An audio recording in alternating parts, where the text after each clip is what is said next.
Oke, kita lanjutkan dialog. Saya ingin berbicara mengenai kans dari skuad Garuda nanti pada semifinal nanti. Kalau kita melihat, artinya timnas Garuda ini akan bertanding melawan antara Arab Saudi ataupun Uzbekistan ya. Kalau melihat dari peta kekuatan keduanya bagaimana?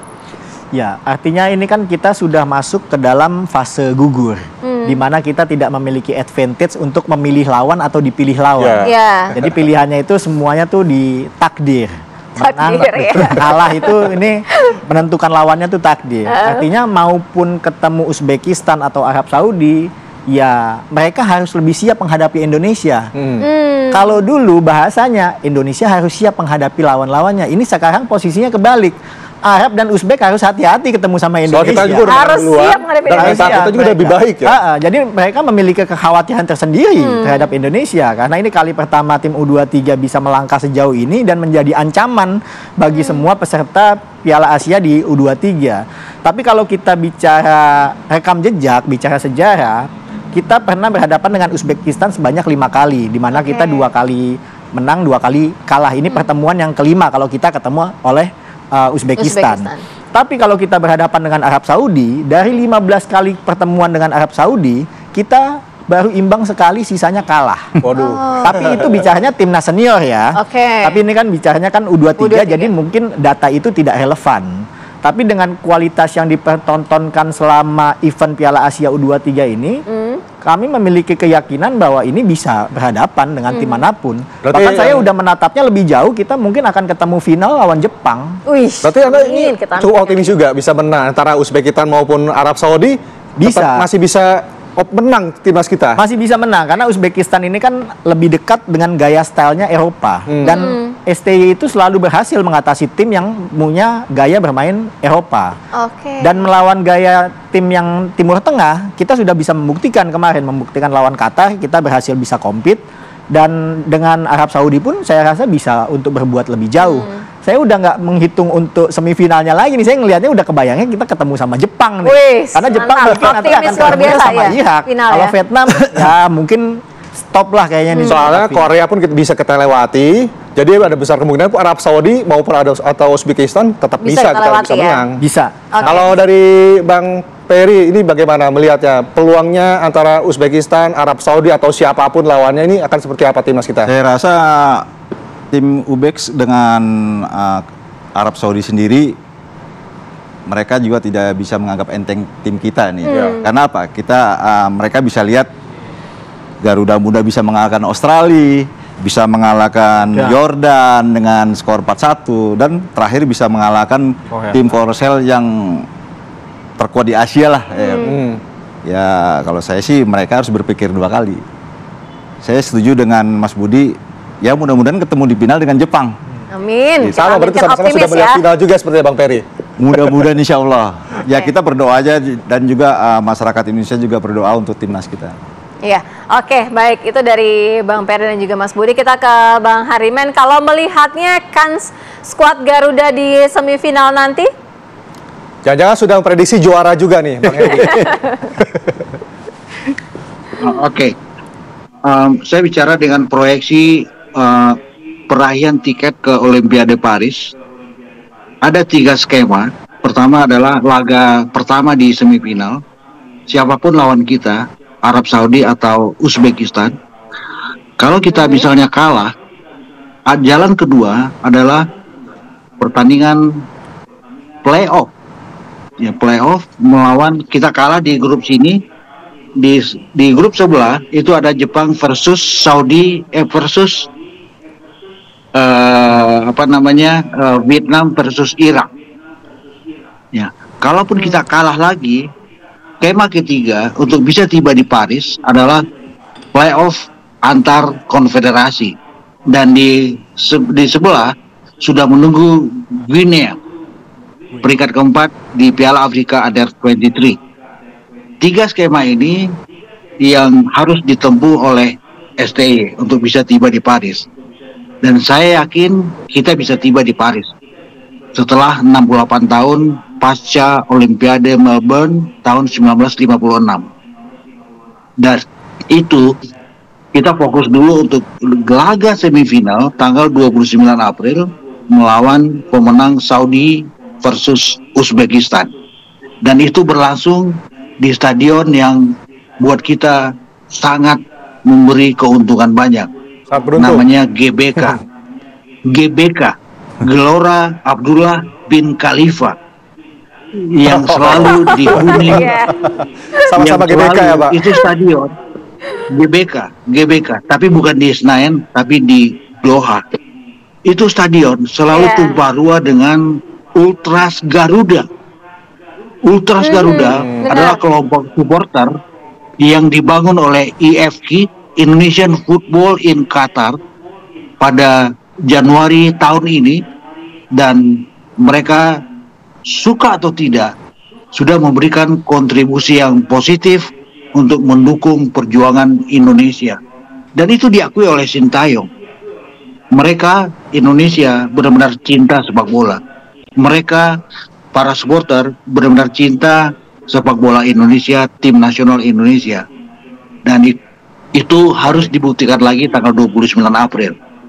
Dan Berarti kalau ditanya bagaimana perasaan saya menuju 29 April, saya optimis. Karena Saudi memang sudah mengalahkan kita 3-1 dalam uji coba di Dubai. Tetapi formasi Indonesia itu bukan formasi terbaik. Baik.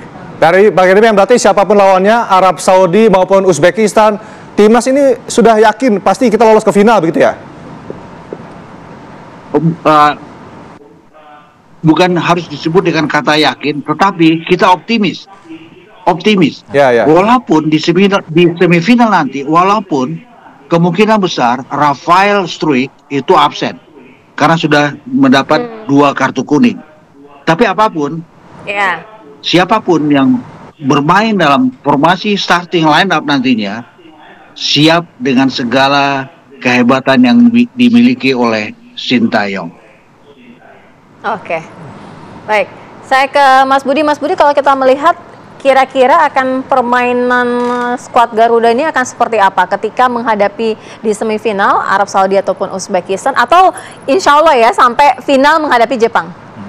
Ya, artinya kita semalam kan melihat di barisan belakang kita tuh semalam sudah semua kena kartu kuning. Makanya Komang diganti babak kedua karena dia yang paling mungkin visible untuk mendapatkan kartu kuning selanjutnya. Makanya STY mengganti Komang di babak kedua untuk menghindari adanya akumulasi kartu. Tapi ternyata malah Rafael Struijk yang nantinya tidak akan main di babak semifinal. Kalau melihat bicara komposisi, memang kalau untuk lini belakang kita masih ada beberapa stok pemain belakang. Artinya tim utama dengan tim pelapis ini tidak jauh, masih ada stoknya 1-2 pemain masih ada. Justru yang rentan itu ada di lini tengah dan di lini depan dengan Struijk absen. Misalnya berarti siapa tuh yang bisa menggantikan Rafael Struijk nanti tuh? Iya. Yang kalau kita bicara lini tengah dulu ya, di lini tengah ada Ivar Jenner dan juga Nathan. Ini nggak ada yang bisa menggantikan dua posisi ini. Gol kedua kemenangan gol kedua kita Rafael Struijk itu kan umpan lambung jauh dari Ivar. Begitu akan masuk menggantikan Ivar, kelihatan lini tengah kita mati. Jadi aliran bola agak hilang. Dan besok ketika Rafael nggak ada, diharapkan Sananta yang akan bisa menggantikan. Tapi Sananta ini kan belum pernah main full 90 menit.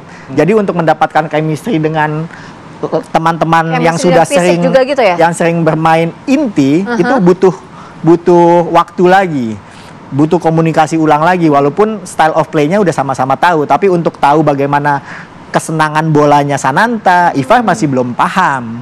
Baik. Marcelino mungkin sudah paham, tapi yang lain belum, karena Ivar ini menjadi penentu untuk bola-bola daerah. Dia paling suka untuk ngasih itu, tapi kan untuk bagaimana tahu Sananta kesukaannya tuh belum. Dan ini Sananta mudah-mudahan dia bisa memicut hatinya STY untuk bisa mendapatkan posisi pemain inti nanti nih di babak semifinal. Baik, ini kalau Bang Peri melihatnya seperti apa? Ini ada beberapa pemain kunci tampaknya ini akan absen nanti di laga semifinal Uzbekistan atau Arab Saudi. Ini siapa pemain kira-kira yang maksudnya bisa menggantikan peran-peran tersebut? Kita bisa lihat Struijk juga tidak bisa main tuh babak berikutnya. Saya harap juga Ramadan Sananta ya, yang sekarang ini jarang-jarang dimainkan oleh STY. Ini saya rasa STY juga harus berani menurunkan Ramadan Sananta agar dia juga bisa beradaptasi dengan seperti Nathan, seperti Hagner ya. Jadi biar tahu bagaimana bola-bolanya Sananta dan bagaimana pergerakan Sananta untuk minta bola dari second line di gelandang sendiri. Jadi artinya harus membangun chemistry itu paling tidak cepat tidak membaca-baca situasi seperti itu gitu. Saya rasa kalau untuk membangun chemistry kalau jarang-jarang dimainin itu agak lama gitu loh, agak lama. Tapi kalau memang pemain yang sudah berpengalaman, saya rasa itu tidak makan waktu yang lama. Oke, kita ke Bang Herimen. Bang Herimen, kalau melihat para pemain kesiapannya seperti apa untuk melihat memasuki semifinal nantinya? Ada waktu jeda lebih kurang bersih 2 hari, walaupun in total ada 3 hari menuju semifinal 29 April melawan siapapun, Saudi ataupun Uzbekistan. Dan saya pikir waktu jeda ini tentu akan segera bisa dioptimalkan oleh Sintayong dan para staf teknisnya. Dan saya tahu Sintayong itu adalah tipikal pelatih yang gampang berpikir lihat dalam menyusun formasi starting line up-nya. Kalau tadi pertanyaannya lebih cenderung ke siapa pengganti Rafael, sangat terbuka kemungkinan Sintayong tiba-tiba bisa saja menurunkan Hoki Caraka. Sangat terbuka. Tetapi memang dengan materi yang ada, percayalah Sintayong mampu menyusun komposisi starting line up. Dan dia punya ambisi ya, lolos ke Olimpiade Paris dan menjadi orang Asia pertama, menjadi pelatih Asia pertama yang tiba di medium Olimpiade dengan 2 tim yang berbeda. 2016 dia bawa Korea Selatan ke Olimpiade di Rio de Janeiro di Brazil, dan sekarang saatnya dia akan bawa Indonesia setelah 68 tahun tidak tiba di pentas Olimpiade, dan itu adalah Sintayong. Baik, terima kasih Bang Budiman Mas Hedimen sudah bergabung bersama kami di Apa Indonesia Pagi. Mas Budi, terima kasih juga. Sama-sama. Terima kasih, kita sama-sama berharap ya di semifinal nanti semoga bisa menang dan ke final. Amin. Sejarah lagi ya. Iya, sejarah lagi sejarah ya. terulang lagi. Nanti, pokoknya kita tetap semangat ya, skuad Garuda ini akan melaju hingga final dan juga nanti masuk ke Olimpiade. Belum tidur ya. Iya, belum tidur, sekarang bisa dilanjutkan Dulu tidur Bang nanti Peri berjuangnya di lapangan, sekarang berjuangnya di luar lapangan nonton tim nasional sampai pagi. Sampai nggak tidur gitu ya. Terima kasih ya, Terima kasih, Mas Mas Budi dan Budi. juga Bang Peri. Terima kasih Bang Heriman juga.